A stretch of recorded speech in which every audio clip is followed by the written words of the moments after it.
1 2 check Chuffy 1 2 1 2 check Chuffy 1 2 1 2 check Chuffy 1 2. Hi, you're with Scott. I'm Super Chuffer. It's midnight. It's always midnight. This is your right ear and your left ear. This is in mono. A few of you already in chat. Hello to everyone in chat. Hello to Janie and Curious Cat. Welcome to member. Got different memberships here in Battery Exhausted and Twitch. I know. Different content available for the members on different channels. I know. Tonight, what we're going to do today, it's 1 o'clock in the afternoon in the UK, and we're going to do this now. This is how it is. I feel like it. In Australia, missing mum, Samantha Murphy, still missing after a week now, I think. And we are going to be looking at the body language, the news appeal from husband Mick and the daughter. Police have changed things over the last 12, 14, 18 hours. They've changed things. Now things are being treated as suspicious and unusual. Whereas before they weren't being treated as suspicious and unusual. Now they are being treated as suspicious and unusual. So I'll look very briefly at a bit of police body language. Very briefly at that, at their announcement, it's suspicious and unusual. And we will also start with the very first press conference that was in the mainstream media with the police lady doing the reporting. So we'll start with this.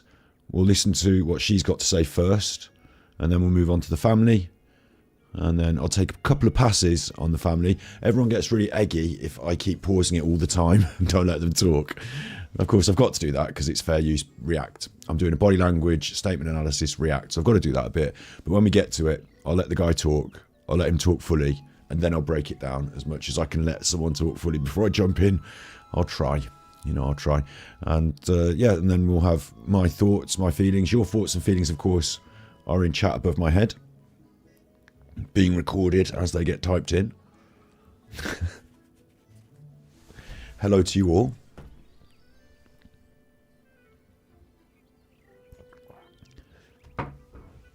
Super Chuffers, Mimp Squad. Hey, is Linsky here? Linsky. Hello, Linsky. Big ups, Linsky. Hello, Linsky. How are you? I was watching Linsky earlier on the old YouTube. It's Valentine's Day today, so this is completely inappropriate for Valentine's Day because this is a tragic case of a missing lady. I'm laughing. It's not funny. Big ups. So yeah, without further ado, what basically I'll do is, like I said, we'll listen to the police person talking first, then we'll listen to the family talking. I'll outline some suspicions. There will be a couple. And that'll be that really, I think. Let's go. To Ballarat right now in Victoria, where police and the family of missing mum Samantha Murphy are providing an update. Inspector Lisa McDougall, I'm the local area commander for the Ballarat Police Service Area. We're here today to talk about the investigation into missing person Samantha Murphy, who was last seen at 7 a.m. This was a week ago. Leaving her residence on Sunday morning, which was the 4th of February 2024. What we really want to appeal to everyone today for is footage that they may have from their residence or from their dash cam from that period of time. You're going to see a lot of parallels, of course, with Nicola Bulley. I haven't hashtagged this Nicola Bulley case or anything, but you'll see a few parallels here with the Nicola Bulley case. Police appealing for the dash cam footage, police appealing for ring doorbell footage, anything they can do to corroborate any sort of story. So she left her residence.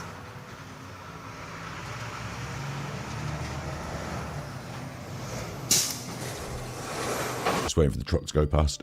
So that period of time that we would wish for those community members to look at their CCTV from their residence is from 7 a.m. on Sunday morning through till the hours of about 11 a.m. We would like the... Thank you, Alex Zila. Thank you very much for the $5 Australian. Got to give for the missing person beyond my budget. Thanks for covering this. Yeah, the money will come to me and it won't go to the missing person. But thank you very much for that. Yeah, I just do what I can. I have my view on certain things, I guess, and hopefully we can draw something out of the body language bit. Like, I think I'm going to have something to say about the body language bit a little bit later on. So. Community to not make any decisions about Thanks. what is or isn't relevant. Certainly if they find anything of interest on the footage, we'd like them to let police know that, and the most efficient way to let police know what they've found is via Crime Stoppers. You can reach out to Crime Stoppers via their phone number, or you can go online and register the information online, and that will She's a very clear communicator, isn't she? She's good. come directly through to investigators. Today, we have continued the ground search in relation to Samantha. We have 40 resources on the ground at the moment, and they are both VicPol resources and CFA and SES. So our partner agencies are assisting us greatly with the search. So I don't really know what she means there, but I think she means there's lots of people from all different agencies do it. Like, they know what they're doing in Australia, looking in the bush for people, don't they? Like, it's pretty hot. You've got to get around quick and try and find them. They know what they're doing, having a good old look in the bush for someone who's missing. We have used various assets internally, so that includes Thanks, Alex. I do appreciate that. Yeah, I was making a little joke. Thanks. things like mounted branch over the last few days, our search and rescue. We've also had Pol Air up assisting us with the search, and today we also have some drones up assisting us with that search. So that's ongoing for today. That's really, for me, that's where we're at. And we're going to continue the search, and we're keeping an open mind and considering all possibilities. Just like the Nicola Bulley case, she states they're keeping an open mind and considering all possibilities. And we're being extremely thorough and methodical with that investigation. But she also states they're being extremely thorough and methodical in that investigation. So investigation is a different word from search. So being thorough and methodical in that investigation implies that the search is one aspect where we're going out and we're looking and we've got all the different agencies and the drones and the sky and the planes. But the police are doing something else, something slightly different, which is police work, a thorough investigation. It's been 5 days now since Samantha went missing. How confident are police So this was 5 days since she went missing. that she'll be found? Yeah, How we're confident are you should be found? keeping an open mind, and we're We're keeping an open mind. hopeful. So that search is ongoing, and we're throwing all those resources at it in the hope that we find Samantha and get some answers for her family, who are obviously... And, I'm reading body language on the police as well as the, just any of the characters. Body language, statement analysis. We're keeping an open mind in the hope that we get some answers for the family. That doesn't sound very hopeful, does it? That doesn't sound very hopeful. concerned, and But it does sound like she's committed to trying to find out what's happened. yeah, hence the reason I'm here asking for the community's assistance so that they can provide that information to us that might be crucial to that investigation. Do police believe there are suspicious circumstances involved? There are no suspicious circumstances. So this was 5 days ago. There are no suspicious circumstances. That, of course, has now changed, and we'll cover that change. But before we do, I need to make sure we lay down this foundation here first. So there are no suspicious circumstances in that first 5 days. They're searching for a missing person. We've identified at this stage.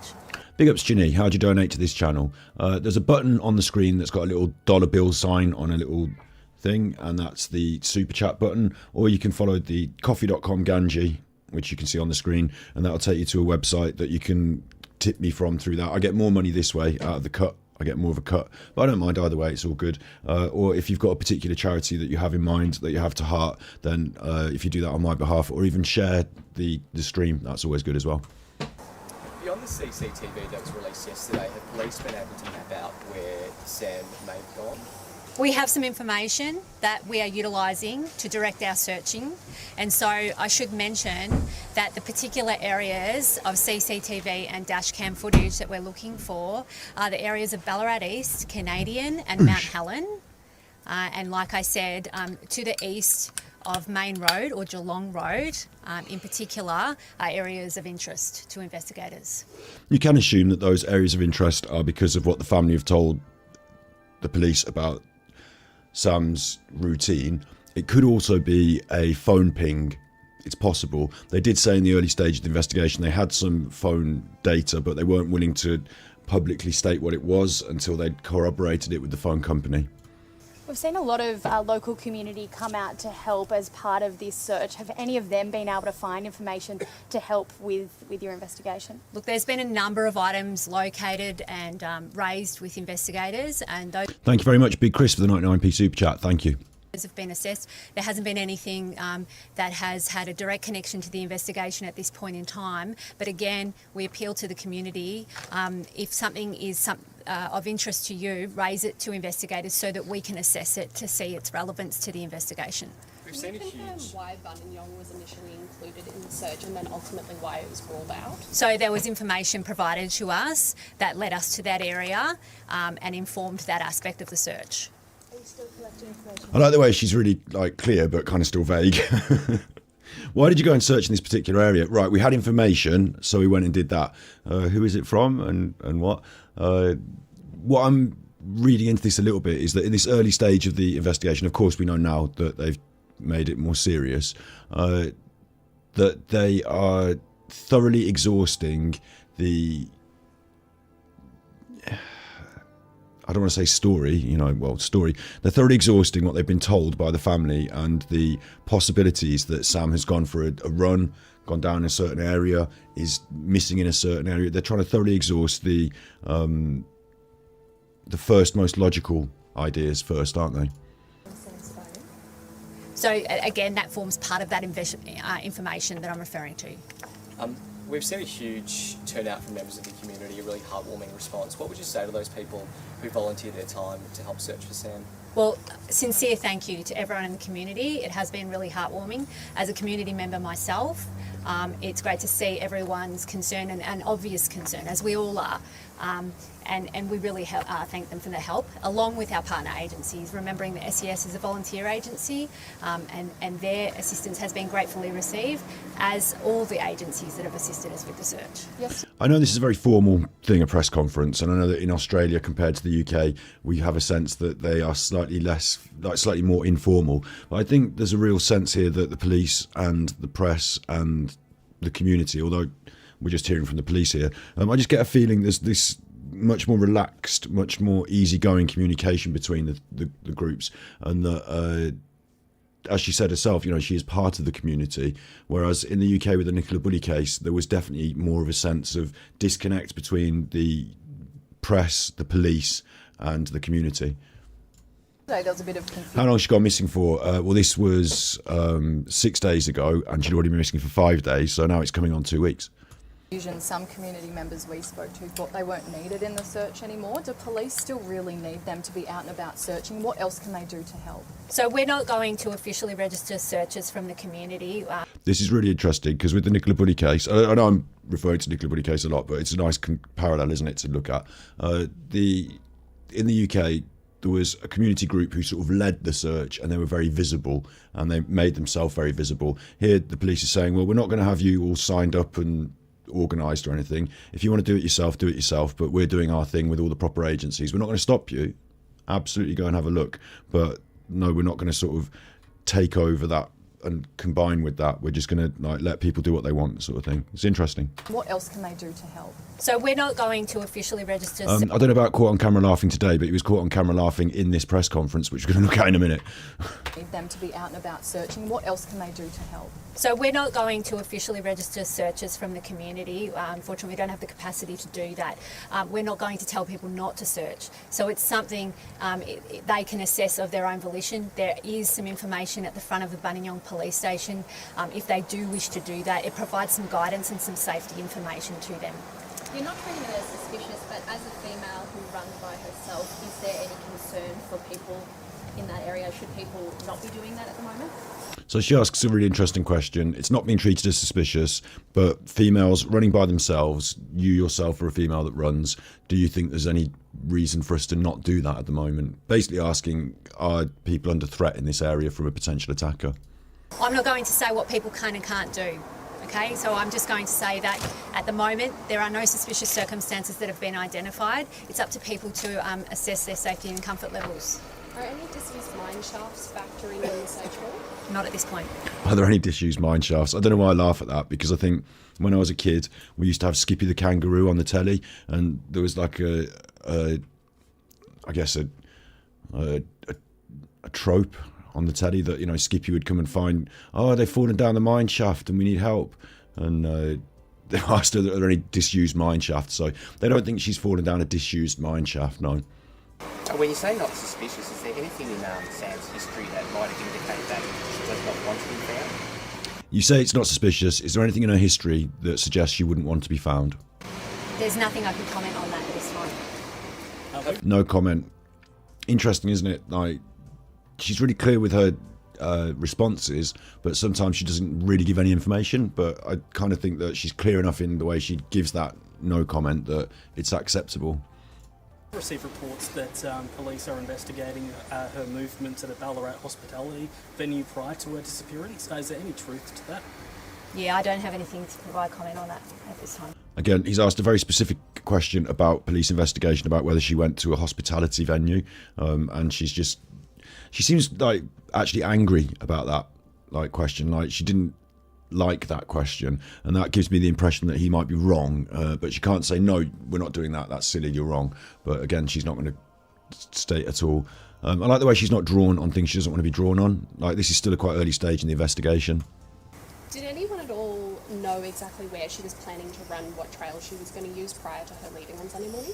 So I understand that Sam had a routine and that she did regularly go out walking and running in those areas, but we're not aware of the exact route. Can we confirm that it was a run she went on? The family released a statement online last night that seemed to indicate it might have been a walk instead of a run. Yeah, I think she was a recreational user of that area in general. So it may have been walking, it may have been running. And that CCTV still released by police, that was from the morning before she set off on that run? Just to confirm. Is that the CCTV that shows her in her clothing? Yes, that is her. And then she was seen running technically away from the forest in a northeasterly direction. So if that's the case, why That sighting was later ruled out. is much of the search effort still in the forest? Are you referring to the CCTV that's been recently released? So that CCTV footage is being examined and analysed to see if there is relevance, and we're still waiting on absolute confirmation that that is Sam. Lovely, because she didn't jump to the wrong conclusions there, did she? And it turned out to not be Sam. In terms of earlier we did hear about that confirmation of the phone pinging. Have you had any further pings, or from her watch? Was she wearing her watch? Have you been able to track any of that? Yeah, I won't comment on any of that particular detail, but I will say that that forms all of the investigation and the information that we're using to direct our search. As time goes on, how desperate and dire does this search become? Yeah, look, obviously we're still maintaining hope, and we're still looking for all of the relevant information to help us find some answers for Sam's family. A very interesting question as well. It was basically asking, do you think she's still alive? And she says, yes, we're still maintaining hope, but we're looking for answers for her family. Again, this idea of answers for her family has come up. And while she outwardly states they have a lot of hope, the answers for the family bit doesn't sound very hopeful, does it? Have police been able to rule out foul play at this stage? Have police been able to rule out foul play at this stage? So we're maintaining an open mind. So there's no... No. No. No. We're maintaining an open mind. Rule out foul play at this stage? So we're maintaining an open mind. So there's no suspicious circumstances that we've identified at this point in time. Have her bank accounts been accessed, or bank cards? I won't go into the particulars of the investigation. Yeah. Have her banks been accessed? She says she won't go into it, but I think we can understand from what they've revealed that no. Obviously we're about to talk to Meth, but can you tell us how the family are faring? Yeah, so obviously, as How are the family faring? any family would be, they're very concerned and they're very worried. And they are also really appreciative of the community assisting with this. Can you talk through the scale of the police operation working in the background, particularly here at Ballarat West? Yeah, so it is a large-scale operation. Obviously, everyone that's visible out on the ground can be seen by everyone, but that's supported behind the scenes, by having our structure in place to manage all of that. And how long is the search expected to go for in its current form? Yeah, that's going to be continually assessed. And it was continually assessed. It got scaled back over the last 48 hours, and that forms an interesting part of the next phase of what goes on to be talked about by the police. Does the initial CCTV show anyone else leaving the house after Sam went on a run on Sunday morning? I'm not going to make any further comment on that. And can you give any rough idea of how much ground has been covered or searched in terms of this area? I can just say it's been very comprehensive and an extensive search. There's been I really like this. It's an extensive and comprehensive search. And what's really good about this is that as now we're a few days on from this and suspicious, basically they're stating it could be suspicious, they're going to go on to explain that by having this extensive and comprehensive search, it means that they're able to now shut that down and say, well, if she was here, we would have found her.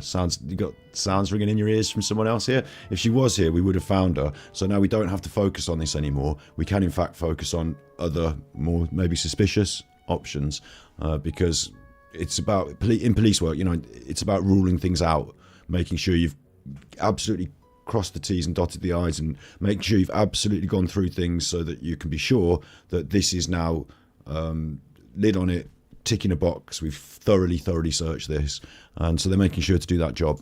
a huge amount of resources. Have you lost your membership? Memberships don't last forever, or you might be a member on the other channel, Battery Exhausted. So possibly, let me check if I can throw out a few gifteds. Can I do any free ones? I'm not offered any free ones. Sometimes I'm offered to be able to throw out free ones. But chill. Is directed at it. Has Samantha ever gone missing before? No, Has Samantha ever gone missing before? not to our knowledge, no. No. And that's one of the reasons it's out of character for Samantha to go missing. And she said that's one of the reasons. She didn't then say what she said. That's one of the reasons, you know, it's out of character for Samantha to go missing. What's important here, again, in relation to Nicola Bulley, you know, reflecting on what we've recently seen with the Nicola Bulley case, is that she feels it's out of character for Samantha to go missing. Therefore, big police response is in order.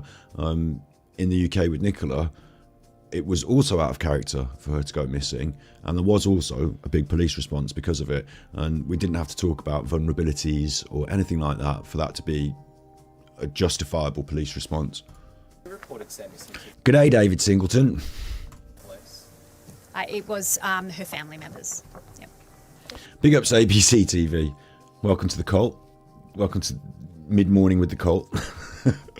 I will be watching some Australian news. Do you have any mental health history of mental health issues? Yeah, I won't go into that in this forum. Thanks. She will not go into that in this forum. A question about mental health issues, she will not go into that in this forum. I wonder if they're aware of the Nicola Bulley case, asks Kelly. I think so. You know, English-speaking country, police work. My guess is that if you're in that line of work, you're interested in the notable crime cases around the world. So my guess is, yeah, in the same way as I'm watching this on the news and it's from Australia. I mean, I don't even do police work, do I? I sit at home and talk nonsense on the internet. But Do you have a time on Sunday when she was reported missing? So it was forum. Thanks. Do you have a time on Sunday when she was reported missing? So it was in the morning. Do you have a time when she was reported missing? Sunday. It was reported, I think, at 11 o'clock by her husband after she failed to come home from the walk. And how does that 40 resources today compare to Tuesday and Wednesdays? How does the 40 resources today compare to Tuesday and Wednesday? Has the investigation got bigger, you know, and stuff like that? Yeah, it's in along similar lines. Yep. She's saying it's always been this size. Anything else? Thank you, everyone. Thank you. Thank you. That So she was good, excellent. wasn't she? Like, overall, we thought she was good, yeah? Clear. At times, she drew a boundary between what she would and wouldn't talk about. Gave enough information as to what was going on. Like, I think the police get a lot of criticism, especially in the UK. Like, I'd like to think that we can hopefully rely on them, and they're good people that go into the job for good reasons. And I know that's not always the case, but I like to think that we have good police and good people in the police. So I thought she did a good job there. We're now going to see the members of the family come out and talk. So before they do, and obviously we're going to do the body language react on this bit. Before they do though, I just want to get us up to speed with how things slightly changed, which is this news report followed by this next bit of police. Police remain tight-lipped about what they think happened to Samantha Murphy. Now that the search has been scaled back, where would it be focusing on? So now Big ups BCTV. Happy birthday to you. Happy birthday to you. Happy birthday, happy birthday, happy birthday to you. Because this is quite a serious episode, I won't be pressing any loads of buttons and making a big fuss. But happy birthday. We'll be doing another bit of streaming on Twitch later probably, so we can press all the buttons for you there. This isn't very, birthday, missing woman. But yeah. They'll really be collecting all of that information, so we're talking telco information, eyewitnesses, any dash cam footage that may be available. What they're really trying to do is build a picture of who Samantha has been in communication with over the days, weeks, months leading up to her disappearance. That's a really interesting point, isn't it? They were trying to build a view of who she was in communication with over the days, weeks and months leading up to her disappearance. I think that's really important, and I believe whether we're given that information in the UK or not, I would hope the police in the UK were trying to do the same thing, and that's where I believe I know this is an episode about Samantha and we're going to be doing the body language react on her family and stuff, but I do keep relating it to Nicola. I wonder if that sort of work was done enough. I think that's the way you get to the bottom of these things more than ever. So that's an interesting aspect of it. So why would they have scaled back the search? Could So why would they be scaling back the search? it still be possible that she'd be out there though? Well, it's possible that she could still be out in that forest. I imagine the fact that they've scaled it back means that they're sure that she's not there. That may indicate that they have intelligence to suggest that she's somewhere else. And given that they think that she can only have left that forest under two sets of circumstances of her own volition, or there's third-party involvement. Jake, your background is... Okay, the next guy talks about how to survive in the bush, so I'm not going to go on about that. But this was conjecture. However, it's interesting that she's suggesting, and quite accurately, that the police have scaled back their decision to search in the bush because they either think she's not there, or, well, they think she's not there because they've done this extensive search. They found no sign, no indication. So now they're going to look at other avenues. Maybe it's been intelligence, and when she says intelligence, it could be phone records, it could be something else they found. But it's after this point that we get the next statement about it being more suspicious, or being suspicious now. The mother of three hasn't been seen since she left her Ballarat home for a morning run. Detectives have no new developments. The 51-year-old has vanished without a trace. It's suspicious. Whether that means there's foul play involved or not, I don't know. But when someone's been missing for this period of time, we have no trace, well, clearly there must be some suspicions there because we haven't been able to locate her. I really like that from the police. Victoria Police. Well, he looks really worried. Simple body language. He looks really worried. He hopefully isn't going to say the wrong thing in front of the press here. But they've said, is this now suspicious? It's only a short clip from a bigger thing, isn't it? So has she been officially upgraded to suspicious now? Or has he accidentally said the wrong thing in a press conference? But it's suspicious insofar as we found nothing normal. So now it's suspicious. It's not just semantics. I think it is suspicious, and he's worried about the way he's presenting the information, which makes me feel that behind the scenes the police have got a little bit of something to get their teeth into, a little bit of something they're interested in. As that lady said on the news report, potentially some information that they're going on, and so they've toned back the big search and they might hone in on a different aspect. So when he did this press conference, it wasn't labelled as suspicious at that time. That's happened over this last week. But out come the family to give the press conference, and I'm going to do the body language react. First of all, though, I will let him speak first because you all complain. You don't all complain, but a lot of people complain that I pause it too much when they're talking. So I'll let him speak a bit first, then I'll take it back and I'll give you a body language react and review. And then I'll do it again, actually, a second time because I've got two things to say. So here we go. To review any footage they may have collected between 7 a.m. and 11 a.m. for anything, and they've asked locals not to... Right, I'm pausing it already. You see, I can't even handle it. I'm pausing it already. One of the things that strikes me immediately, I don't know about Australian culture to this level, but it's a hot day, I get that. It's a hot day. His T-shirt looks to be quite almost the sort of T-shirt you might put on a day off when you're sitting on the sofa. I mean, maybe he's been doing a lot of searching recently. He might be, you know, it's not a fashion parade by any means, but it just seems like a real. I mean, maybe it's a new T-shirt. It's not ironed properly, but then his wife's missing, so maybe he doesn't know how to use the iron. It just feels like a very strange, like. I'd have thought to myself, I'm going to be on the telly. Everyone's going to be looking at me on the telly, so I might pick out one of my smarter pieces of clothing for this quite official press conferencey thing. But then Australia's different, isn't it? So another aspect of body language is how you present yourself, though. You know, this is going to be a body language nightmare for me, of course, because I don't have a baseline on the guy. Instinctively, I can see he's quite fair, quite hit by the sun, quite, you know, enjoys a dinner maybe. But I haven't got a baseline on him in any way, and I'm going to do this without one. I know that's not, you know, you're supposed to have a baseline on a person, otherwise you can't do a proper read. Doesn't matter, still going to do it. You know, he could be quite a character, quite a quirky character, and I could misread things because he might always do little quirks. But instinctively, I see him. It looks quite relaxed, doesn't it? It looks a very relaxed sort of setup. I'm going to come onto the telly to do it in front of all the media. Just going to throw on my quick silver T-shirt. I couldn't be happier. Thank you, Janine. You managed to find the system. Tippies. Thank you. Super Chuffer owes 6 hugs. Thank you. Thanks for that. I really appreciate that. And you get a picture of a cat. So no, but I do appreciate that. Thank you. He looks quite relaxed, though. Yeah. Like, if you're from Australia, like Maria B says, we're different in Oz. Like, maybe someone could tell me in chat, like, what you think. Whether, you know, maybe you can tell me in chat whether you think this is an adequate, or, you know, the correct way to present yourself for this press conference. But to me, instinctively, I mean, I dress like this. Look, I've got 2 cats forming a yin yang on my hoodie. So, what do I know about how to dress?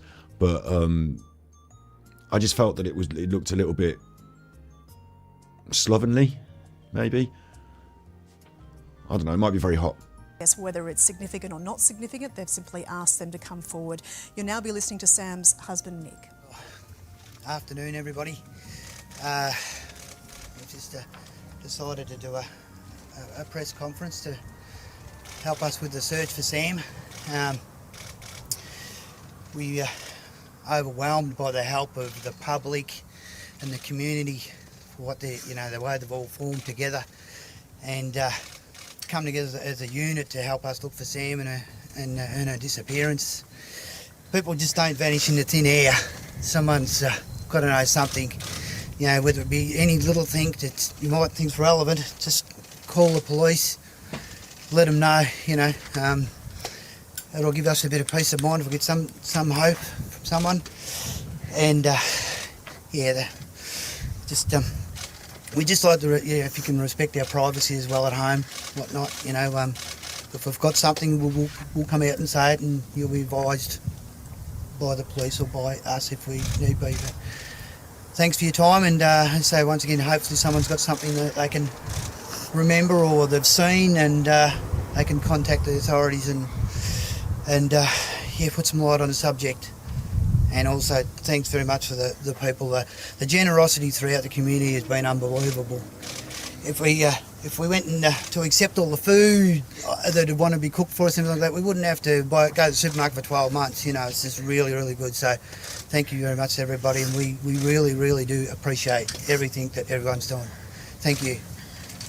Okay, the daughter comes in and speaks. He looks to the policewoman to direct things. I'm going to take it back, obviously. One of the things I notice, I've looked at this a number of times. I've just obviously watched it then again. I notice it's very.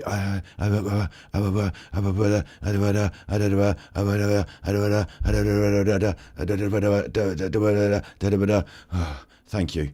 Like, it was kind of quickly and. Like, it was almost like he was keeping control of it in a way, like, that I hadn't noticed before, and it came out in a sort of hurried breath, which I hadn't really noticed so much before. Taking it back, I've got a few notes that I've made. Footage to come forward. They've asked locals in that area around Ballarat East, Canada and Mount Helen to review any footage they may have collected between 7 a.m. and 11. So initially he's being led out by the police lady, and he comes out first. His daughter's with him, and she walks out behind him, and he's not, like, eye contact with his daughter. She's like following him, yeah. AM for anything. And he's got his head on a slight tilt, which is chin up confidence, slight tilt less confident, I guess. And they've asked locals not to assess whether it's significant or not significant. They've simply asked. And I noticed he's not really like he's eye contact, and the same with the daughter a little bit. Like there's a sort of collected media here, not loads and loads. It's not a huge like swathes of people, but there's a group of people here, and maybe because it's a high stress situation, or maybe because they're feeling awkward, but there's not a lot of eye contact going on around, you know. Them to come forward Until he makes the podium, so to speak, in front of the microphones and steps forward. His hands come down to his sides, like down and away to his sides, like in a sort of, I get a sense from this guy that he's very stilted with his emotions, very reining it in, very holding things back in a normal sense, but I don't know because I don't have a baseline. But he brings those hands down to his sides, and we get this perk of a smile. Listening to Sam's husband, Nick. Like right there, that's a smile. The police lady's checking him out. Throughout this, there's another video I saw where there's a better angle on her. And throughout this, she does keep an eye on him, I think. But there's a perk of a smile there. He's got a piece of paper in his hands, I think, down here. And he waves his hand when he talks about the press. And then that goes down and away. And this, I think in some way, I was thinking about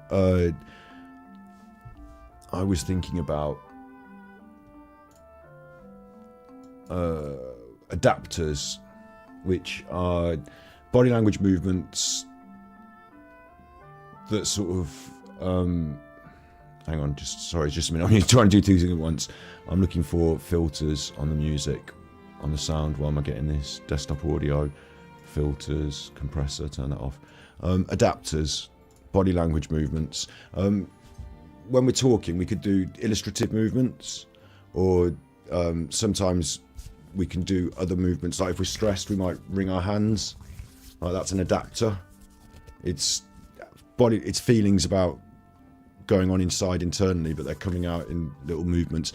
I think his adapters are sort of stilted or shut down in a way, maybe because he's holding this piece of paper, or maybe because he keeps his hands down by the side. And the daughter's instinctively seeming to do this as well in this moment. She's got her hands behind her back as well. Afternoon, everybody. So he's got a hand on his hip when he does this at the start. Again, I was, you know, when you're talking and you have your hands out and you're doing this, or maybe you've got your paper and you're reading from it, but there's very much a sort of, maybe a slightly puffing out of the chest, but a hiding down and away of the hands. We've just decided to do a press conference, he says, and he waves that hand. Press conference to help us with the search for Sam. And then we zoom in, but at no point do the hands ever come up and into shot. So that's something I noticed. And I felt it's a sense of trying to hold down or repress or hold in, whether it's feelings, emotions. I don't know if it's just a standard behaviour of this guy or not, but, you know, that's something I see here. I wonder if in general life he's not a very emotive person, you know, if he's quite a shy person, if he's quite a... if he finds it difficult to explore his feelings and emotions and talk about them generally. And I'll take it back again. We've just decided to do a press conference to help us with the search for Sam. We've decided to do a press conference to help us with the search for Sam. He's very breathy. He's very and he's got the piece of paper, so he could read the piece of paper. But instead, he decides to sort of abandon the piece of paper and just talk to the crowd. And yeah, we are overwhelmed by the help of the public and the community for what they, you know, the way they've all formed together. He's very breathy again. It's very high stress, and you feel that in the tightening of the chest, anxiety. So I'm saying that we're seeing lots of stress. I would be interested to see if I could see stress adapters, like rubbing of the hands, touching of the face and stuff. But maybe that stress adapter in this guy is to hold his hands down and away, and, you know, keep them tightly locked down at his side in some way. But we're seeing a lot of stress. We're seeing the breathy, the tight chest. The redness, I think, is because he's been in the sun, but this could be flushing of the face as well. Hard to know. And come together as a unit to help us look for Sam and her disappearance. People just don't vanish into thin air.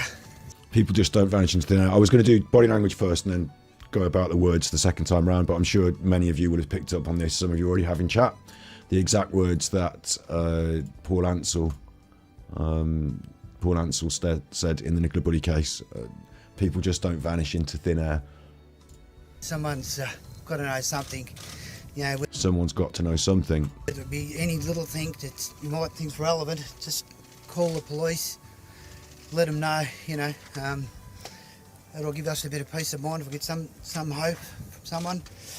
And yeah, just Again, yeah, it's all very high stress. we just like to, if you can respect our privacy as well at home, whatnot, you know. When he starts on this respect our privacy at home, though, I find that he becomes a little more sharp and a little more lucid. He manages to make eye contact with the people around him, look up. You can see his eyes a bit more here, whereas before he's down and away and around and like eyes closed, and here he's a bit more clear about that, slightly more aggressive.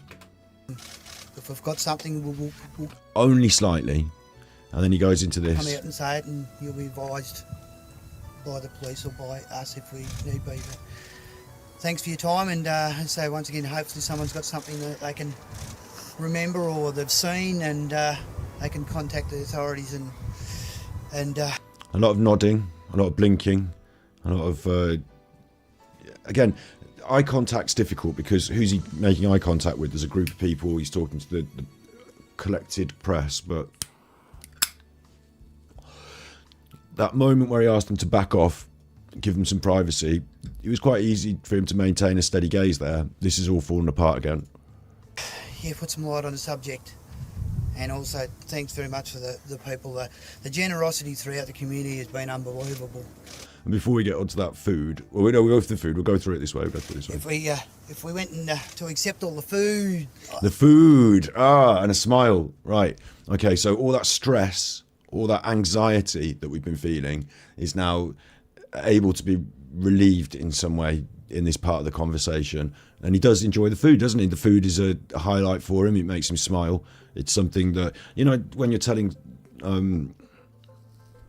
I get the impression, again, this might be an Australian culture thing, but I might not know it very well. You know, I'm not living in Australia, but I get the impression that even when you're talking about bad things sometimes, and we do it in Britain as well, you say, oh, it's been, you know, awful time, etc., etc. But on the good news, you know, we did get some nice food out of it. You know, you make a little joke at the end or something, and it's been a few days since she's been missing. You know, maybe he's, you know, trying to make some light of the situation. It doesn't really sit quite right here, though, does it? But also he might be particularly grateful to a certain person or persons that have provided food, so he's making sure to thank them. You know, maybe he has a personal affinity to them that makes him feel buoyant and smile again, so it could be that. They'd want to be cooked for us, something like that. But yeah, Alex, relief, yeah. And I'd say relief because we've moved away from talking about the missing Sam, and we're talking now about other people who are being nice and helpful. So we've moved off the actual direct topic, and now we're on to some slightly fringe aspect of it. So now he's relieved and can talk more freely. You wouldn't have to go to the supermarket for 12 months, you know, it's just really, really good. So thank you very much, everybody, and we really, really do appreciate everything that everyone's doing.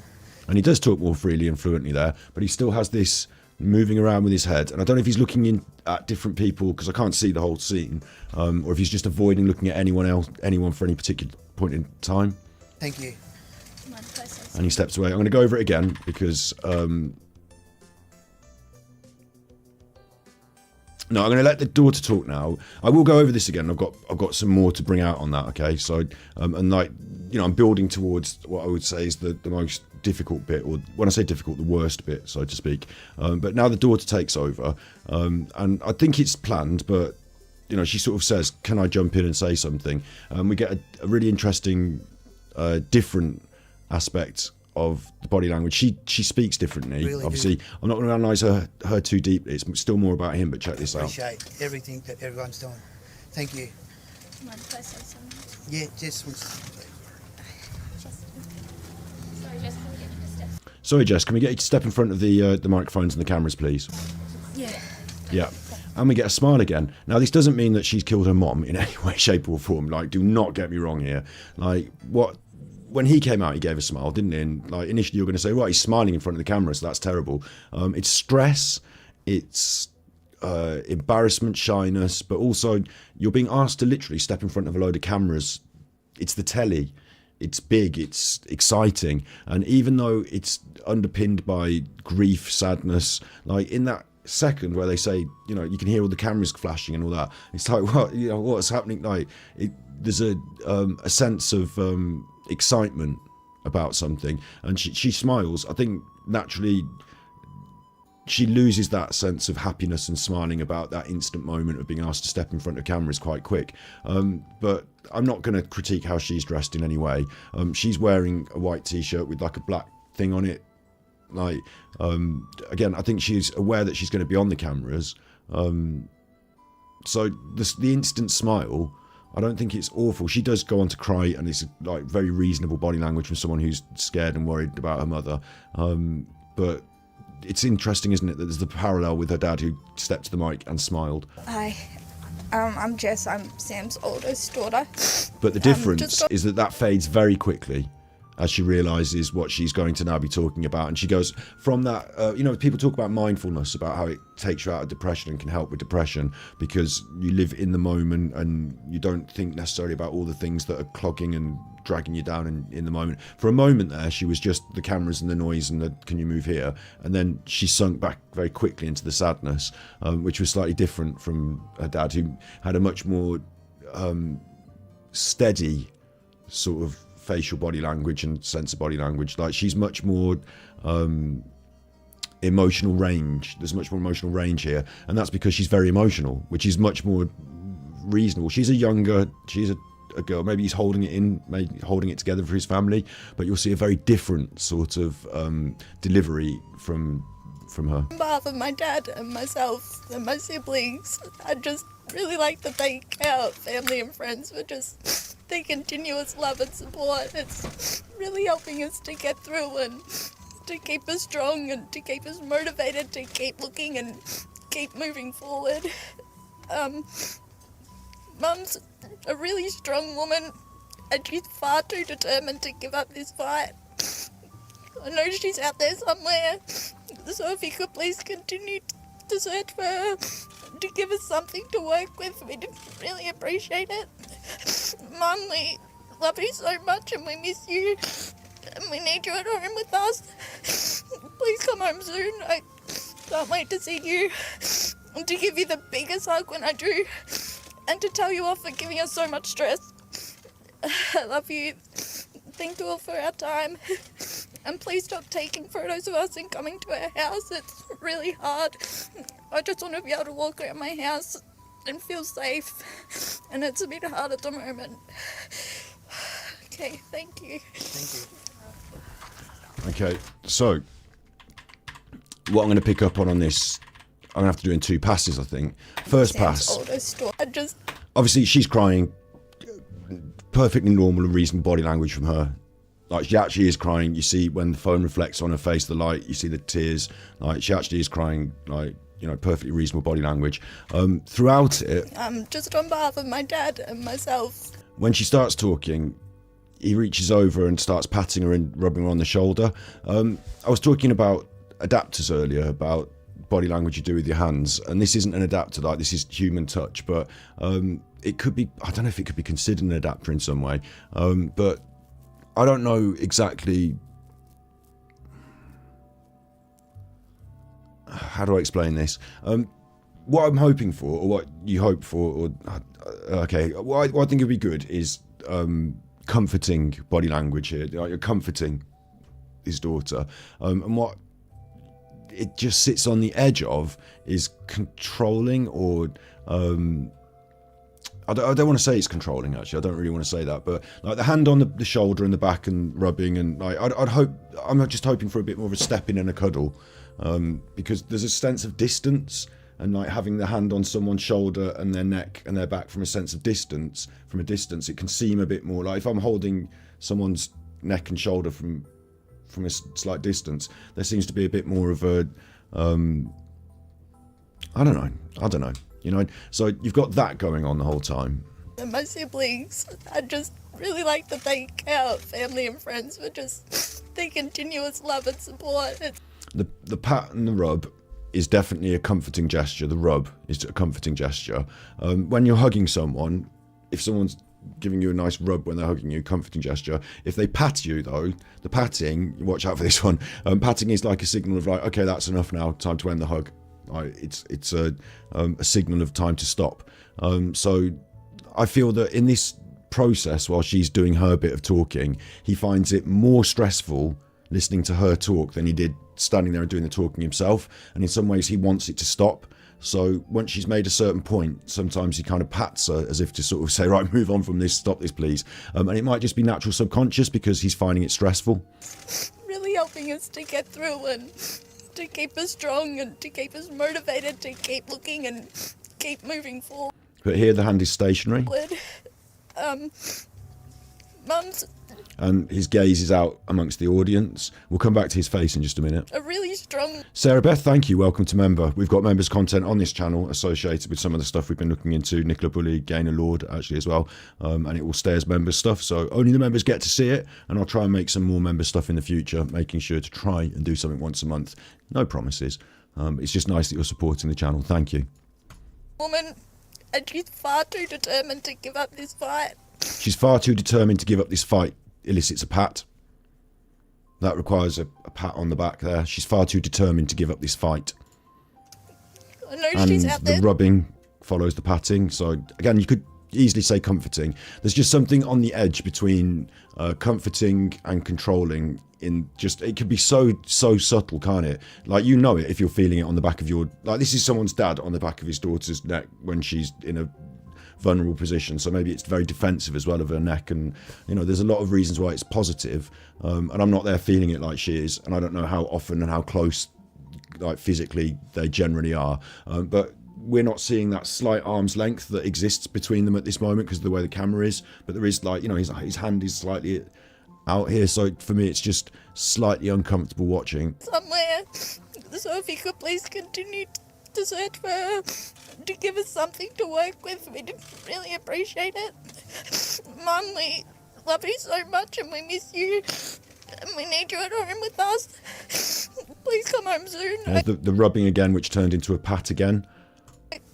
Can't wait to see you. And to give Again, and at this point, his chin wobbles. We'll come to his face in just a minute. I'll rerun this focused on his face. But his chin wobbles. I think he finds that very difficult to hear her talking like this. So he wants it to stop, like, just instinctively. Whether that's for her benefit, his benefit, or whatever. Like, you know, he doesn't like this moment. you the biggest hug when I do. And to tell you off for giving us so much stress. I love you. Thank you all for our time. And please stop taking photos of us and coming to our house. It's really hard. I just want to be able to walk around my house. And the patting increases. Like, if you could, like, you know, measure the frequency of these hand movements on the graph, like, you know, having your arm around someone while they deliver this difficult speech, rubbing their shoulder, but the frequency of this patting, as I say, I think it's him finding this incredibly stressful and wanting it to stop. And feel safe. And it's a bit hard at the moment. Okay, thank you. Okay, thank you. And as they turn, again, we get relief. You'll notice his face here, his eyebrows raise, and the little cheeky smile appears again. And as I just move it forward frame by frame, just really slowly, he starts talking to her. And, you know, I imagine he's giving her some positive feedback here, like, you know, you've been very brave, or, you know, well done there. But it's interesting that that break in relief at the end, that change between finding things very stressful and facing the media, and the smile reappears, like, you know, it's relief, I guess, yeah? But it's like she's done a good job there. The policewoman gives her a hand on the shoulder. You notice he's not maintaining that contact now. She now gets to walk ahead.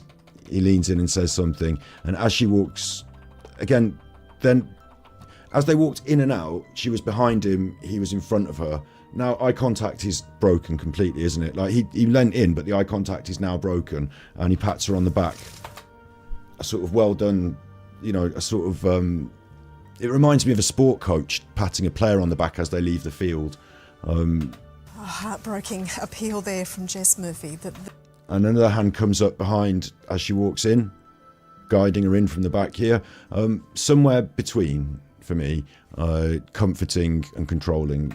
The daughter of Samantha Murphy has been missing. But not awful. I don't want to be laying it on too thick there, like this man's controlling his daughter or whatever. Like in a situation like this, he might feel protective and want to sort of control her movement, guide her through these things.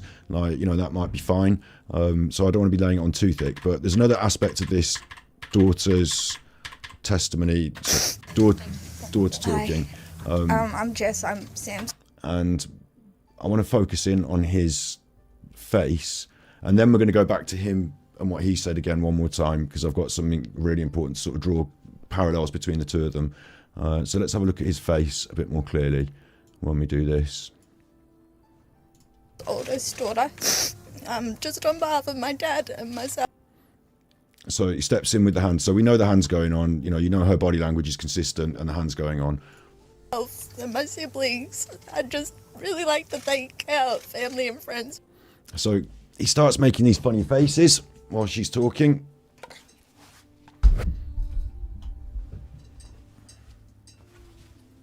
And I think this is probably a bit more revealing than when he was trying to hold it down. Like, she's in the focus.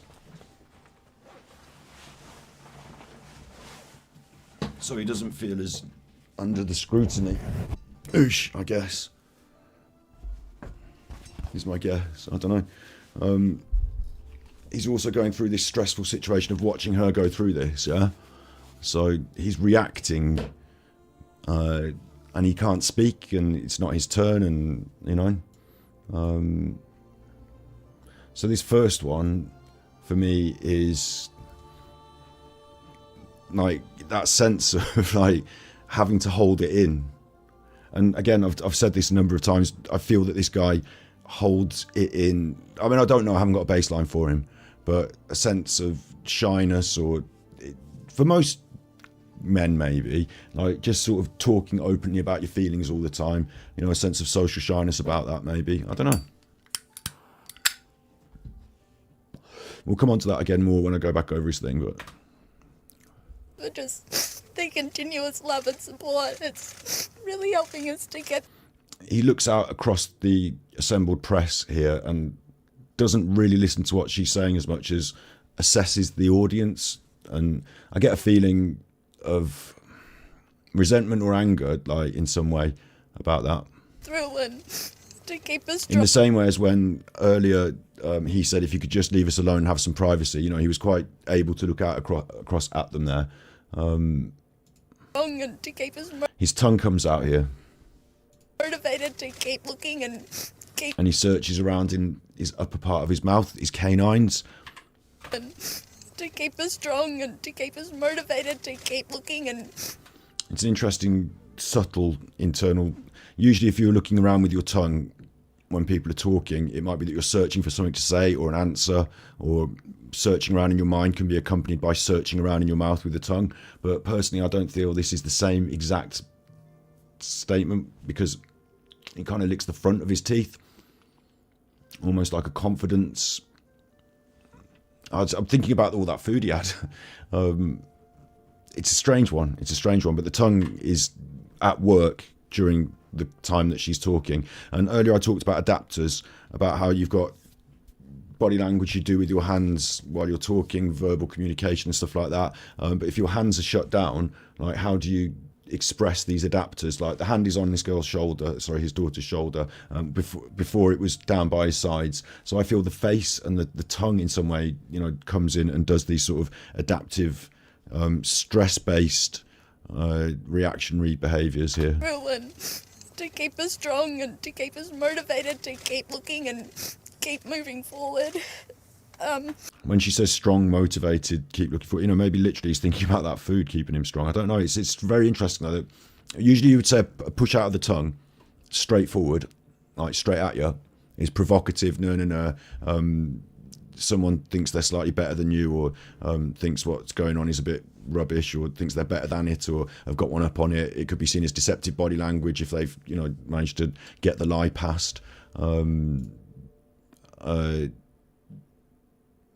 Yeah, tongues can be revealing, I think, in body language, yeah. Mum's a really strong woman and she's far too determined to give up this fight. I know she's out there somewhere, so if you could please continue to search for her. There was a little, you know, bit of a draw of breath when she said, I know she's out there somewhere. To give us something to work with, we'd really appreciate The tongue it. comes out throughout that as well. He's licking his lips. I get it, you know, dry mouth, stress and everything, but the tongue To comes search out for again. her, to give us something to work with, we'd Just there. really appreciate it. And there's a sort of biting and gnawing of the lips here, Mum, followed by a gnashing of the teeth, a sense of anxiety, stress, anger. And he went through quite a process to give us something to work with. He glanced over at the police lady, the tongue came out, anxiety, stress, anger all came through in a sort of journey across through his mouth there. love you so much and we miss you and we need you at home with us. And you notice here as well, whereas before at some points you could see his eyes and you could see him looking around, and like here you can't actually see his eyes. It might be because he's finding this now emotionally difficult and he's closing his eyes trying not to cry or whatever. I do see his chin wobble at one point. I think there is a literal moment where he might cry. I can't see him actually cry the tears, and I think seeing his daughter in this state of distress would make him emotional. Please come home soon. I can't wait to see you and to give you the biggest hug when I do. A lot of blinking there, and he blinks with both eyes like that. So I can't confirm or deny whether he's got tears, like whether that's a tear that's come down that he's licking here. But here's the tongue out again, and this time it's up and it's out the corner of the mouth. Up, positive, confident, provocative. I don't quite know how to gauge this, maybe you can tell me in chat what you think about, or if anyone's got any specific body language insight into the specifics of the direction. I think it's really tenuous to say his tongue poked out in one side, therefore this. I think that's getting a bit deep and a bit focused on one thing, but it stands out to me as a sort of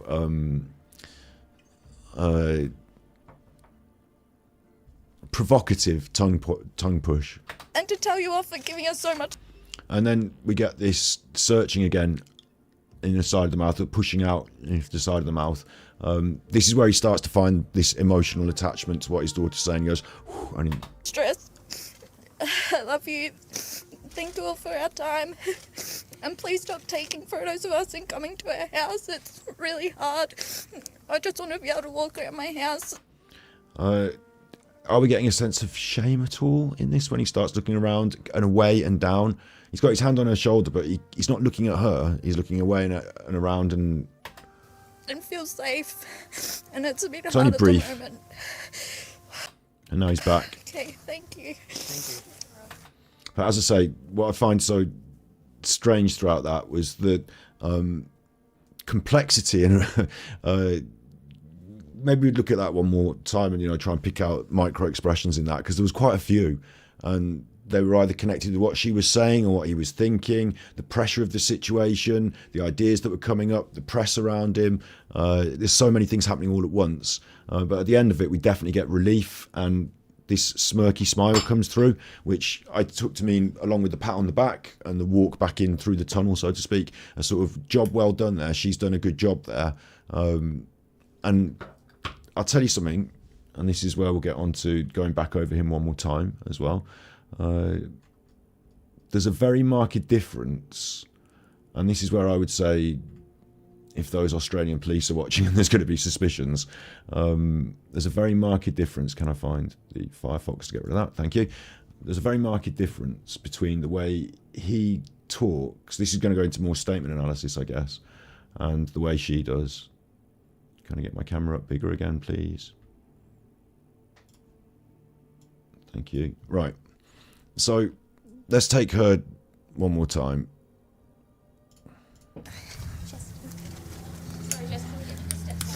Yeah. I'm Jess. I'm Sam's oldest daughter. Just on. She says, I'm Sam's oldest daughter. You'd think she'd say it's my mom that's missing, but she says, I'm Sam's oldest daughter, distancing language. It might be because it's distancing herself from the trauma. Behalf of my. Or maybe she's been referred to as that by people around her. You know, the police have said, oh, you're Sam, you're her eldest daughter. You know, like, what, you know, you're Jess, you're Sam's eldest daughter.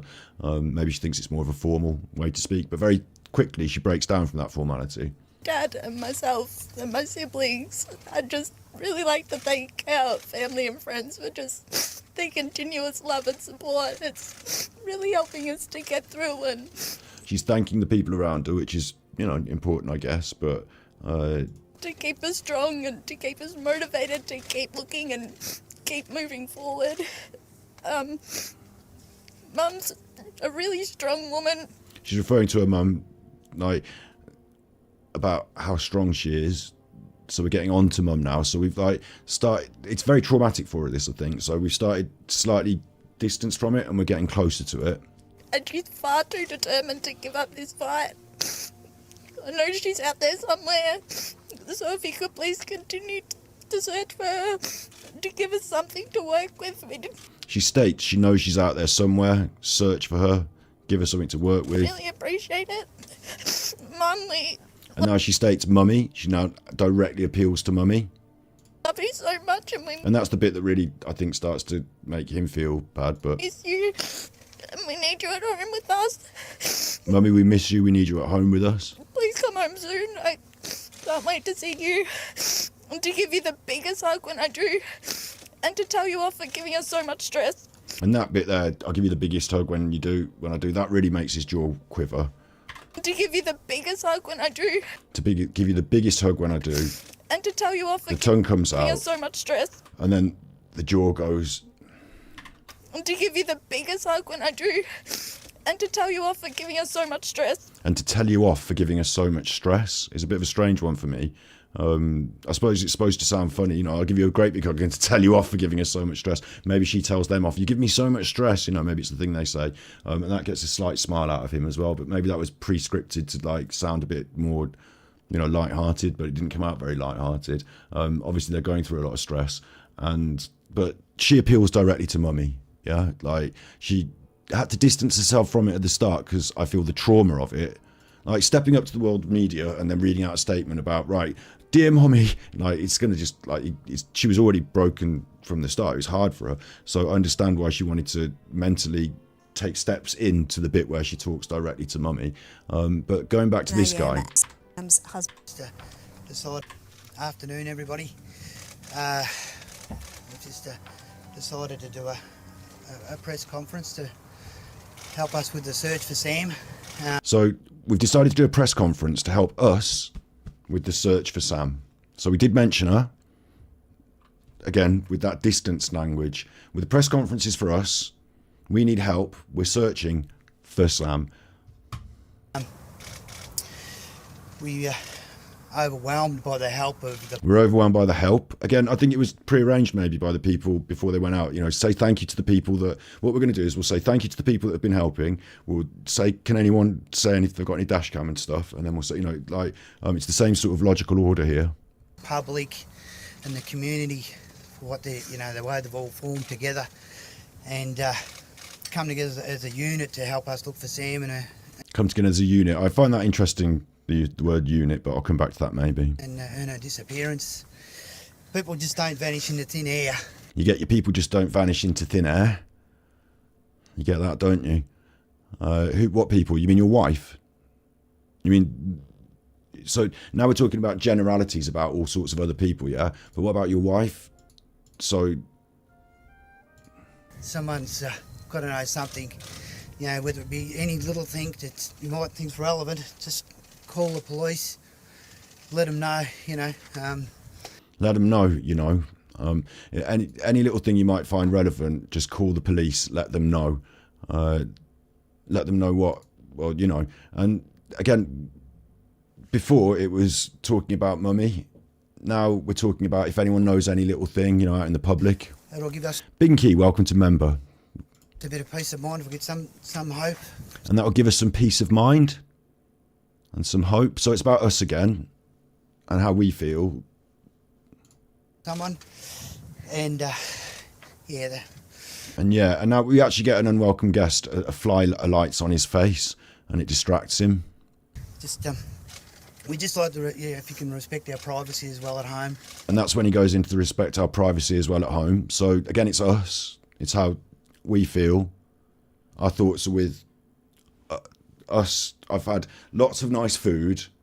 It's been stressful. I'd like it if you could leave me alone. Not, and that fly may be the distraction or whatever it is. It breaks him out of this sort of away and this and that and this. It makes it, for this moment, he seems a bit more lucid. Leave me alone at home. If we've got something, we'll come out and say it. And if we've got something, we will come out and say it. This is where I think the fly distracted him a bit in some way. If we've got something, we will come out and say it. You'll be advised by the police or by... You'll be advised by the police. Us if we need be. Or by us if need be. Thanks for your time and... and he gets off that one. I think, like, going back over that... Just... the fly. We just like to, if you can respect our privacy as well at home, whatnot, if we've got something, we'll come out and say it, and you'll be advised by the police or by us if we need be. No, just the beat there. You'll be advised, and then he looks over and thinks the police, and then it's the police. No, just the timing. You'll be advised. On that, you'd be advised. If we've got something, we'll come out and say it, and you'll be advised by the police or by us if we... There's like a moment where he has a thought. This is why I think statement analysis is really good on paper, like just like reading the words. I think body language is really good just like on its own, drawing out ideas about human behaviour that repeat and are studyable. But I think putting it all together and trying to get like a bit of a read on someone, it's unique and different for everyone. And I'll reiterate, I think it's unfair without a baseline, fair enough. But there was a thought go through his head there. And we're not talking about Sam, come back, Sam. Sam, can you come back? I miss you, honey. We're talking about if there's something that I almost want to reread this and say, if I have to make a confession, it won't be me that comes out and tells you. It'll be the police. Look. If you can respect our privacy as well at home, whatnot, if we've got something, we'll come out and say it. And if we've got something, we'll come out and say it. If we've got something, we'll come out and say it. Like, if I've got something to say, I'll come out and say it, yeah?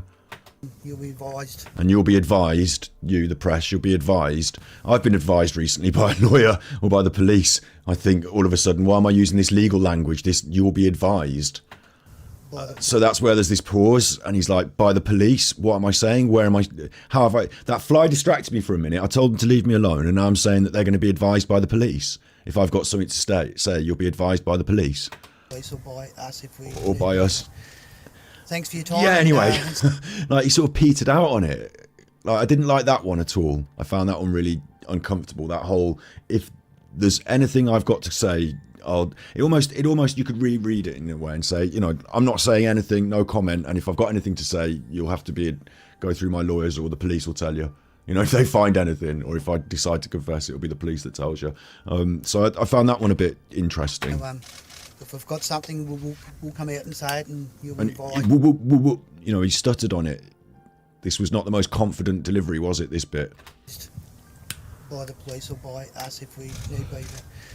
And it literally petered out. Whatever that thought was, literally petered out, if need be. A weird one that was. Is he preempting the discovery of a body or something? Or is he, because we're supposed to be hopeful that we're going to find her. Like, even in Australia, if you're lost in the bush, positive note here, people go off jogging, they get confused, distracted, fall over, trip over, hurt themselves. It's difficult in Australia. You could very easily be in a survival situation within hours, days, whatever. But if you can find a water source, most Australians know the lay of the land. There are dangerous animals out there, like venomous, etc. But most Australians know the lay of the land, so to speak. So with all these volunteers searching and stuff, you would be hopeful that maybe you might find a sheltered by a stream or somewhere, unable to go on a big trek but awaiting rescue or something like that. That we'll get to this point more in a minute. So once again, hopefully someone's got something that they can remember or they've seen, and they can contact the authorities And, If someone's got something they remember or have seen, they can contact the authorities. and yeah, put some light on the subject. And put some light on the subject. What's the subject? Put some light on the subject. It's possible that he thinks someone else has done something to her. That he might have an idea of someone else he thinks in his own mind is suspect number one, because he uses the word suspect. Put some light on the suspect. That would be... Sorry, did he say suspect? They can contact the authorities and yeah, put some light on the subject. On the subject, sorry, subject. I put suspect because it sounded the same. Subject. Put some light on the subject. Subject of the investigation. You know, I'm feeling like even if he doesn't feel that, I'm not 100% sure I'm pointing the finger at this guy and saying he's guilty, look at him, right? You know, obviously that's the first. Let's be real, when you look at these things, when there's a missing lady, when there's a partner doing a thing on the telly, you know, you're sniffing them out to see if there's any sense of guilt among, you know, from them, aren't you? And they're aware of that when they stand there and do this delivery. But it's possible that he feels someone else should be the subject, you know, of someone finding something and giving it to the police. And also, thanks very much for the people. The generosity throughout the community has been unbelievable. And so, whereas with his daughter, we moved from the generosity in the community to if anyone can help and has seen anything, can help try and find my mom, to mummy, please, you know, here's a message to you. We've swung back now to the community with him. We're not actually going to talk directly to Sam. Unbelievable. If we went and to accept all the food. The food, again, we get this big, you know, we just talked about that just before, with the big smile for the food, the relief. That would want to be cooked for us, something like that. We wouldn't have to go to the supermarket for 12 months. You know, it's just really, really good. So, thank you very much, everybody. And we Thanks everybody really, for the really food. Do appreciate. We really do appreciate that. Think that everyone's doing. Thank you. And he steps back. Now that made me think about that food. It made me remember The Sopranos. I bet a load of you have seen The Sopranos, haven't you? I bet a load of you have watched The Sopranos. In The Sopranos, poor Bobby, he loses his wife, and in response, the matriarchal group, they come together and they cook food for him, and like, you know, he's got a lot of food, people helping with cooking food for him, and it reminds me as well of you know, a funeral. You know, at the end of a funeral, at the end of a wake, there's a lot of food, and like they sort of box it up, and you know, the people who have lost their loved ones end up like, you know, benefiting. It seems strange, but you know, you have a lot of food. Like it seems like a sort of way people show affection, show compassion and comfort. Like they want to rally around and they cook food, especially for in The Sopranos. It was because Bobby basically, you know, his wife fulfilled this sort of much more traditional role. Yeah, so.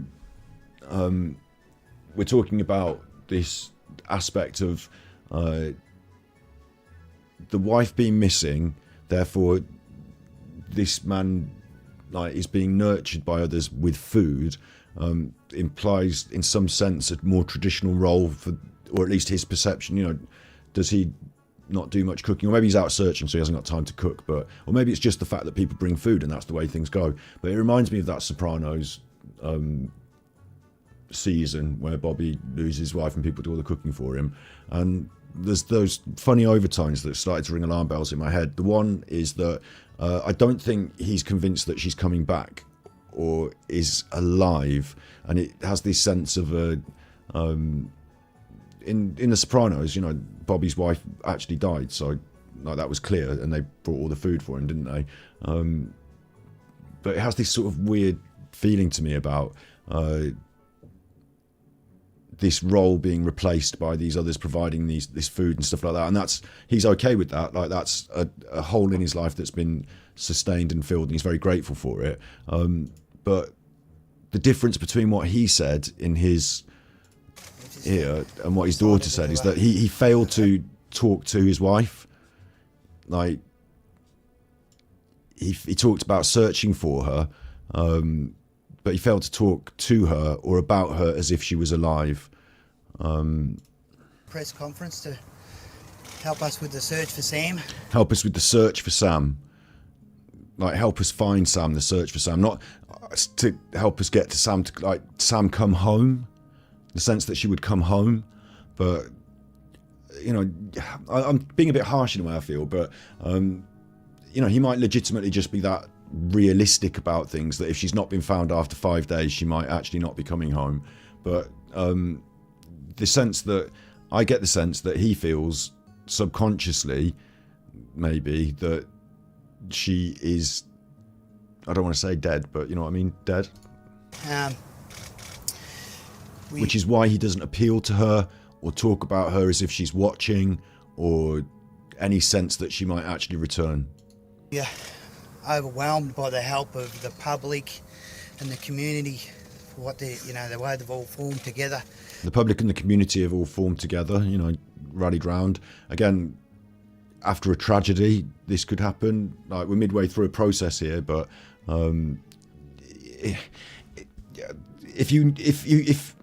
if this was a press conference for someone who had recently lost their wife and you knew she was dead and she's not coming back and the search wasn't an aspect, he would still be saying this sort of thing. You know, thank you everyone. Like, imagine at the end of a funeral night, you know, you'd say, thank you. I'd like to do a speech just to say thank you to everyone. It was wonderful. Everyone brought such lovely food. We're going to be eating for weeks off this. So, you know, it's almost like this sense of acceptance and like a sort of thanks very much for all the help.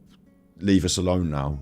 Like, and the appeal aspect of it, if anyone's seen anything that is monotone or toned down as much, the thing that gets the most emotional up is the food. And I get this sense that, like, you know, I don't want to beat around the bush too much, but I don't want to nail this too hard on the mast either, but I get this sense that he's not convinced she's still alive. And come together as a unit to help us look for Sam and her disappearance. People just don't vanish into thin air. He said, look for Sam in her disappearance. People just don't vanish into thin air, we get again. Someone's got to know something, you know, whether it be any little thing that you might think's relevant, just call the police, let them know, you know. We have all that stress and difficulty over this bit. It'll give us a bit of peace of mind if we get some hope. But we want peace of mind. It will give us some peace of mind. Like, peace of mind to stay, like, you know, if we, well, it's been really difficult, but we got peace of mind knowing where she is, knowing what happened to her. Not she's going to come back. I got peace of mind because she's returned, so now I'm happy. But peace of mind is a phrase that you would say if she wasn't coming back, yeah? But at least we knew, we found, you know, what happened to her. Someone. It'll give us a bit of peace of mind if we get some hope. If we get some hope. Someone. From someone. And, yeah, just... And yeah, and it's that resignation. And then the fly comes in and distracts him. But, again, this doesn't sound like someone who's making an appeal to try and find someone that they hope is alive. And that could be simply because he's a very realistic or pessimistic person. Or it could be because of some guilty knowledge. Like, I'm not trying to create something out of nothing here and be everyone's a murderer, and, you know, I'm not trying to do that. I'm just stating things as they realistically are, yeah? We just like to, yeah, if you can respect our privacy as well at home, whatnot, you know. And so we jump straight onto defence mode after that. If we've got something, we'll come out and say it, and you'll be advised by the police or by us if we need be. But thanks for your time. And that idea, if we've got something, we'll come out and say it, yeah? What do you mean? Like, we'll come out and tell you when we found it then? Or like, you know, good news it'll be then, will it? If we've got something, we'll come out and say it. Is that what he said? By the police or by us if we need be. But thanks for your time, and, you know, if we've got something, we'll come out and say it. And we'll come out and say it. Come out and say it then. What do you mean? Come out and say it. So I don't like that. I picked up on it the first run round, but I'm, you know, reiterating a little bit there. If we've got something, we'll come out and say it. Like, what have we got? Or like, it just, it's such, I find this so, it's the same with that other one in a way, isn't it? You would hope that it would be an appeal to, Sam, please come home. We haven't lost hope. We're, you know, all that. But if we've got something, we'll come out and say it. Yeah. Be advised by the police. If we need be. Thanks for your time, and so once again, hopefully someone's got something that they can remember or they've seen, and they can contact the authorities and put some light on the subject. And also, thanks very much for the people. The generosity throughout the community has been unbelievable.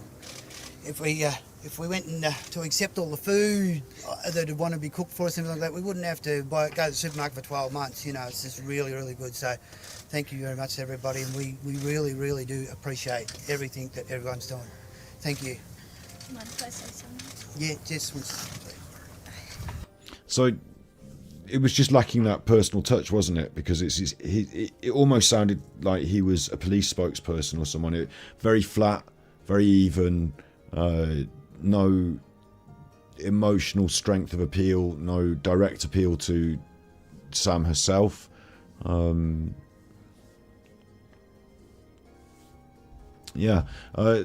though, I wouldn't throw him under the bus completely and say that he's definitely a murderer. I'd say that he's definitely anxious, he's definitely stressed, and I don't think he has much hope for her being alive. That's what I'd say, reading on that. And you could completely contrast it with his daughter and the way she directly appealed to her mother, the way she was very emotional, and the only other piece of body language that I felt... Well, I think you could go real deep on his facial expressions while his daughter was talking. You know, I think I could even have another full episode on that at some point. I don't know. We could have another look at that. You could go real deep on that, and you could also dig a bit deeper on the hand on the back. There is another camera angle of that, I think, but, you know, we're going to go into several camera angles of a man's hand on his daughter's back. But the hand on the back, whether you felt it was compassionate and caring, or in some way controlling and that decision of like, let's move on from this, I'm finding it very stressful, can we just move on? Like that sort of guiding in a way. I mean, it's okay, isn't it? Because it's an adult, it's a child, it's their daughter, so you're going to have that sense of guiding, protecting, caring, controlling, sort of weaves its way in there sometimes.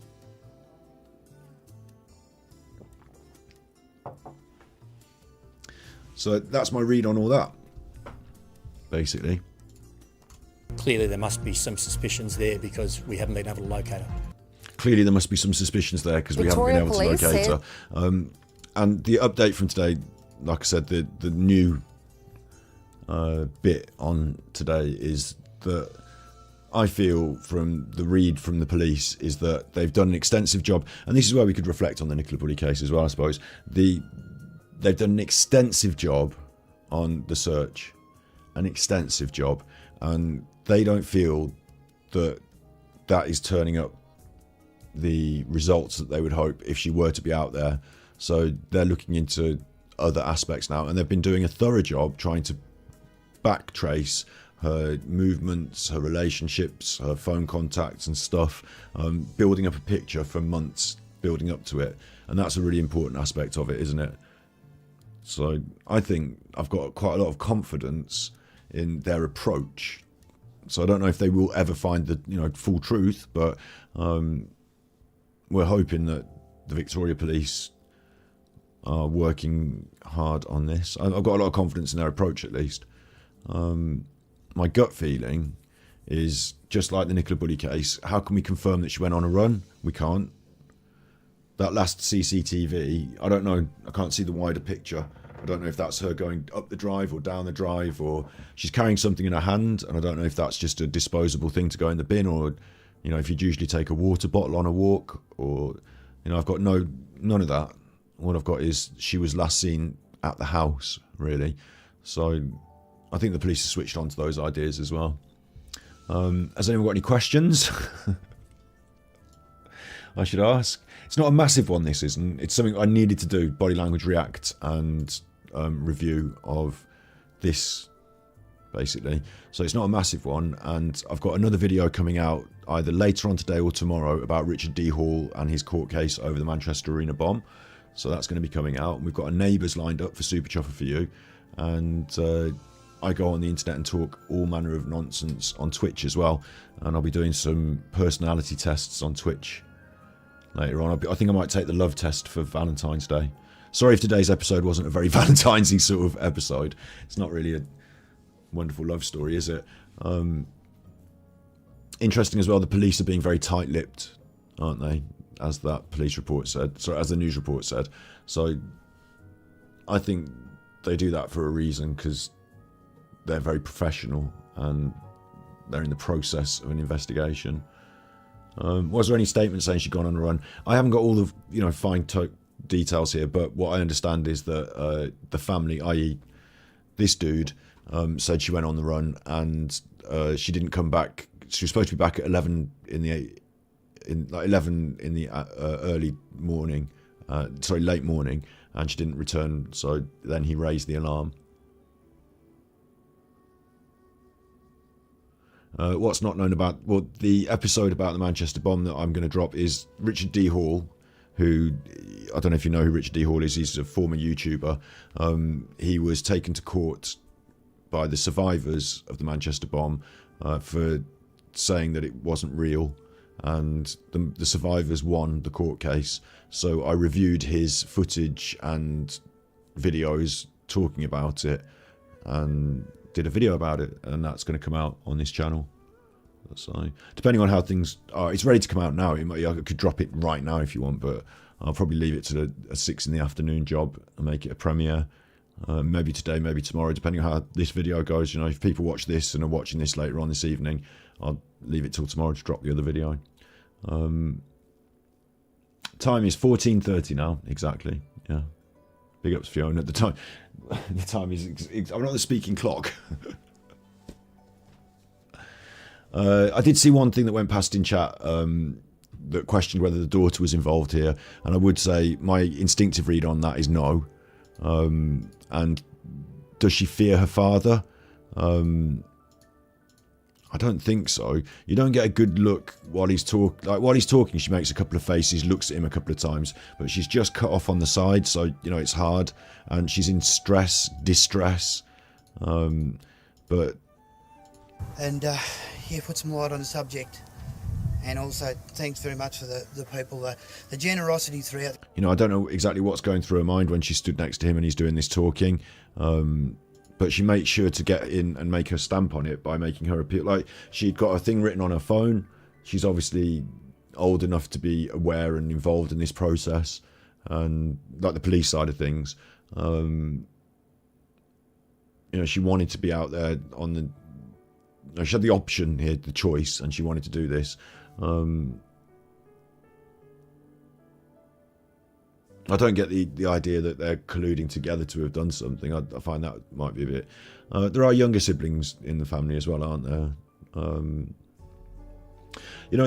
It's all important to understand that. Like, I was just doing a surface level body language and statement analysis reaction. Reading into some of the words that they're saying, picking out some of the aspects. The main overview, after I did a bit of picking, I wanted to give was that he doesn't talk about her. He doesn't talk about her in the alive sort of sense. He distances himself, and he talks about the search for her, but not her returning home. So I don't think that he's convinced she's alive. I think that was the main sort of overview, and that coupled with the funeral food aspect of things, I felt that was that's my overall sort of feel on that. But there were some really interesting, quite detailed bits of body language, especially while she was talking and focusing on his face, the licking of the lips, the sticking out of the tongue, the licking of the canines, and that exact point where he said, if we've got something, then you'll be advised by the police. I thought that was a bit of a strange one. But overall, you could completely turn it around and say stress, massive stress for him, and she's there to be supportive, but she's also upset, and she's got a message. I don't think they're colluding together to have disposed of her mother. I think her read was a lot more natural and understandable and legitimately upset. It's funny sometimes when people are doing crying, if they're he might be holding it all in, and he might have done some crying, and he might be holding it all in, or he might not be crying, you know. But he did look like he nearly was going to cry at one point, but you can't, unless you can visibly see the tears rolling down. It's not just one tear comes out, you know. Visibly see. At some point, his eyes looked quite red, but you know, it's hard to judge that unless you get a good look at it, really. But she definitely was crying properly, you know, upset, legit. Oh yeah, that's another good point, Julia. Yeah, we can stick that on the end. The dog has gone missing. I didn't want to really put a picture of the poor dog because it makes everyone feel sad, but their dog has gone missing since. Two standout ideas would be the dog's gone on a scent and he's gone hunting, you know, finding Sam and knows where Sam is, and he's out there running around finding her as we speak, or he's out there in the bush somewhere. But it could be something more sinister, like the dog has done that and has won't stop scratching at that cupboard door, so has had to go. You know. Sorry, I shouldn't make a joke of it, but you know what I mean. Like, you know, the dog won't stop trying to dig up this patio. What's going on with that? The dog's got to go. But yeah, the dog has now also gone missing. It could be a coincidence, or it could be something directly connected. There's another aspect of that as well, which is that if you know, if there was some people go missing for all sorts of reasons, they don't just vanish into thin air, as he said, but people do go missing for all sorts of reasons. And if someone were to be threatening the family in some way, you'd think the dog would be like, you think it wouldn't be take the mom and then take the dog. Like, you think that'd be a step down. So, yeah, I think it's maybe as well, though, it's a stressful situation. This is another aspect. This is true of animals. Cats are more likely to do this, but in a stressful situation, especially if someone, like, they might see the dog might see the mother as their main one, the one they love the most, you know, the mom. That's not here anymore. It's gone, and there's lots of strangers in the house, and people are coming and going. The police are here and all this. The dog just might be spooked by the whole setup and might just take a bunk. Like, it might just perceive that its home is no longer safe, or it's not its home anymore. Everyone's crying. Some people have been shouting. Like, it might just take a bunk. You don't know, do you? And we don't know whether she had the dog with her when she went on the first walk or not. And it would seem logical that, I don't know what their setup was in the routine, but it would seem logical the dog either did or didn't go with her on those sort of things.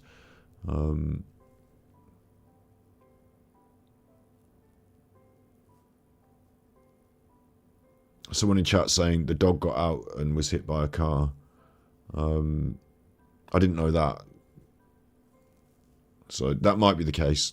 Like, I'm not going to say it's not, because, you know, but I can't just trust something someone says in chat again. Like, so again, what I mean is, in general, I can't just say, oh, someone said it in chat, it's a fact. But if that's the case, then yeah. I just heard on the news that it had gone missing. But maybe the news were jumping the gun, reporting things. Maybe they should have been advised by the police, as he said. But yeah, the dog thing's really sad, isn't it? It's weird because, like, we're talking about a missing lady who's most likely not coming back, but we all feel much more compassion and sadness toward the dog. I'm laughing. I shouldn't laugh, but I don't know. You know, I do care and I do feel like compassion for these people and everything, but I just have to try and get through, don't we? And I have to try and, like I said about him, like, it might be when he was talking about the food, you know, I try and look on a bright side, try and make a positive,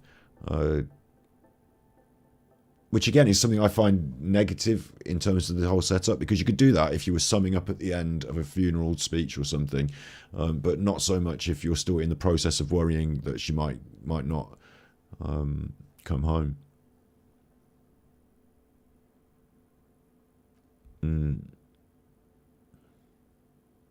Big ups, Marv. I've basically run out of things to say on this, so I'm not going to stay here and keep talking forever, because people that watch these YouTubes on Super Chuffer, I like them to be episodes about things. And whilst I'll shout out some stuff we're planning to do in the future, I do want to start doing a little bit of a Nicola Bulley study group, or, like, there's some ideas and there's some things that it's hard to do them as like a sort of episode and a thing. There's like a few diffuse and different ideas, and we need people chit-chatting and stuff. So I might start doing members group, Nicola Bulley Club, like members group or something. the cat's good, Fiona. Yeah, cat's good. Cat's happy. And the content is going to keep coming on this channel. I've got more things to say about that particular case, of course, the Nicola Bulley stuff, and I've got more things to say about future things. There'll be more things like this to cover. Steve of the Dead public service announcement. His back, obviously, for those that don't know, had a major operation on it, spinal fusion surgery, and so he's recovering well, and we're looking forward to doing content in the future, not just the old Thus, where he sits there and we do the talking, but going out and filming stuff and creating sort of mini documentary style, episodes where a bit of a step up from us just sitting in the room and talking. So that's coming towards the end of the year as he gets better with his back. But yeah, everything's really good and everything's going really well. And we've got the different channels. We've got Battery Exhausted, where I talk a load of nonsense. We've got Super Chuffer for You, where I do the more positive and joyful things. And that's got a new Neighbours episode that's going to be dropped tomorrow.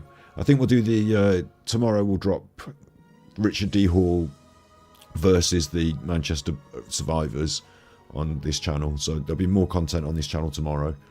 And then look out for all the other stuff, yeah. Big ups everyone on Valentine's Day. If you've got a special Valentine's, give them a kiss. Give them a kissy from me. Give them a kissy from me. You can all have a kissy from me. How about that? We'll have a nice cheeky laugh about kissies while this man stood on the news missing his wife. Yeah. But overall, yeah, I'm just cruising. Everything's just good. So I'm really grateful. Numbers keep going up on this channel. If you have any ideas about this, put them in the comments. I'm always interested in reading them, and sharing the video helps to get the message out there and share the ideas, so that's always good. If anyone's got anything else they want to say, I'm just filling in time really now. I'm just like sort of filling time. I'm going to go over to Twitch and I'm going to play Love Test on Twitch. That's what I'm going to do next in today. So those of you that follow me on Twitch, see me over there in a minute. I'll be over there right now, basically. So, and if anything else comes out about this, I will not be the... Oh, I should state this, I guess. Poo-poo myself here at the end. I won't be the sort of update the news every 2 minutes. There's a little news drop of a thing. If there's something I can make into a bit more of a full... Obviously, if you get serious business go on with this, I will talk about it. The thing I like to do the most is when people have done the videos and I can watch them and talk about them and react. I might give this another pass as well. There might be things that I see. Oh, why didn't I say that on the... I might, drop a little thing, but... I like doing the body language react, and stuff like that. So, we all good? You all good? Thanks to the new members. Thanks to everyone that is a member, and look out for members' content as well. If there's anything you really, really want to see, shout it out. Tell me I'm a member and I'd like it if you did this. I'll listen to the members more than anyone else. How about that? Special privileges. I'll take your opinion in. Ruminate on it. Thank you very much for being here today, and a special shouts out to Linsky, who's my new favourite YouTuber. So Linsky can be my Valentine's Day, my Valentine's. So only Linsky can have a kissy, and nobody else gets a kissy now. Who'll be first in Twitch? Who's going to be first to see me? You be good, and if you can't be good, you're naughtis.